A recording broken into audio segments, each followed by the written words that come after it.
Туристичките агенции пред банкрот. Министерството за економија и понатаму ги игнорира барањата кои тие ги доставија пред 3 месеци.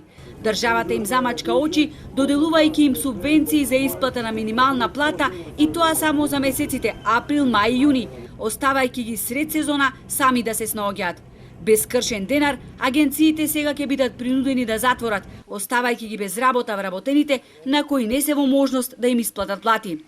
Ги исклучија туристичките агенции, туроператорите, ги ставија во незавидна положба, а во овој момент ние се соочуваме со толку големи проблеми, немаме никакви, границите, значи ретко која држава има отворени граници за нас, не може граѓаните никаде да патуваат, не може никој да ни доаѓа овдека, бидејќи сме на црна листа, значи сме скроз од сите страни затворени за работа, немаме никакви приходи, доприносите треба да ги платиме сами, треба да платиме струи, кири, сметки, што од каде, а немаме приходи никакви веќе неколку месеци. Згора на се, при доделувањето на ваучерите за туризам, државата ги исклучи туристичките агенции. Експертите по туризам велат дека во овој пакет мерки требаше да бидат вклучени токму туристичките агенции, кои потоа би вршиле резервации во соработка со хотелите и приватните станоиздавачи. На тој начин ќе се избегнаа малверзациите и нелегалниот бизнис со ваучерите, а од друга страна пак агенциите ќе имаа каков таков бенефит од земената провизија и ќе можеа да закрепнат. Но не само тоа, ваучерите за туризам ќе ги натераат туристичките агенции да ја зголемат професионалноста, ценат експертите.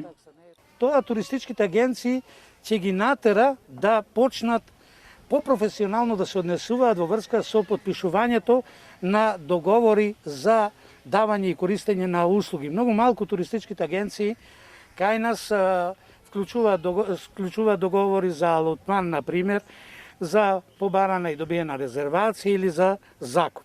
Туристичките агенции се фактор кој не е заобиколен во туристичкото стопанство, не само кај нас, туку секаде во светот, вели професор Мариновски, и мора да им се помогне. Агенциите од државата меѓу другото бараат неповрата финансиска помош од 500 евра за фирми до 5 вработени и од 1000 евра за фирми со над 5 вработени. Минимална плата од 14.500 денари, платени при донеси, одложување на исплатата на кредити, ослободување од ДДВ до крај на годината, одобрување на бескаматни кредити за сите.